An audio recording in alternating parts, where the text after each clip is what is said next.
ஈரோட்ல எங்களுக்கு தெரியாம ஒரு ரெஸ்டாரண்ட் ஓப்பன் பண்ணிருவீங்களா? அப்படி ஒரு ரெஸ்டாரண்ட் தான் என் கண்ணுக்கு மாட்டுச்சு. ஈரோட்ல ஃபிரெண்ட்ஸ் அண்ட் ஃபேமிலியோட போய் சாப்பிட கியூட்டா, நீட்டான ஒரு ஸ்பாட் புதுசா ஓப்பன் பண்ணிருக்காங்க.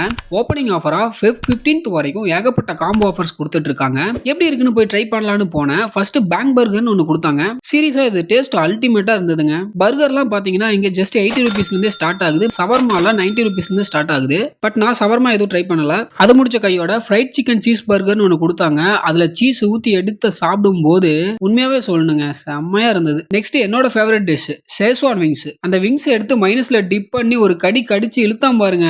இந்த மாதிரி எங்கேயுமே நான் சாப்பிட்டது இல்ல. அந்த அளவுக்கு இருந்துச்சு டேஸ்ட். அந்த நெக்ஸ்ட் டிஷ் பாத்தீங்கன்னா பிரெஞ்ச் ஃப்ரைஸ். ஆஸ் யூசுவல் நம்ம எல்லா இடத்துலயும் சாப்பிடுற மாதிரி டீசெண்டாவே இருந்துச்சு. என்னடா ஹாட்டாவே போயிட்டு இருக்கு அப்படின்னு யோசிக்கும் போது பிளாக் கரண்ட் மில்க் ஷேக்னு சொல்லி ஒன்னு கொண்டு வந்து வச்சாங்க. இதை டிஸ்கிரைப் பண்றதுக்கு என்கிட்ட வேர்ட்ஸே இல்லைங்க. அந்த அளவுக்கு ஒர்த்தா இருந்துச்சுன்னு தான் சொல்லணும். இங்க மில்க் ஷேக் எல்லாம் பாத்தீங்கன்னா 70 ரூபீஸ்ல இருந்தே ஸ்டார்ட் ஆகுது. பை ஒன் கெட் ஒன் கொடுத்துட்டு இருக்காங்க. பர்கர்லயுமே கிளாசிக் பர்கர் ஒன்னு வாங்கினா ஒன்னு ஃப்ரீ கொடுத்துட்டு இருக்காங்க. நெக்ஸ்ட் ஐட்டம் என்னன்னு பாத்தீங்கன்னா dessert platter. Cake pieces with strawberry பீசஸோட கேக் பீஸை எடுத்து 3 டைப்ஸ் ஆஃப் சாக்லேட் கிரீம்ஸ்ல டிப் பண்ணி சாப்பிட சொன்னாங்க.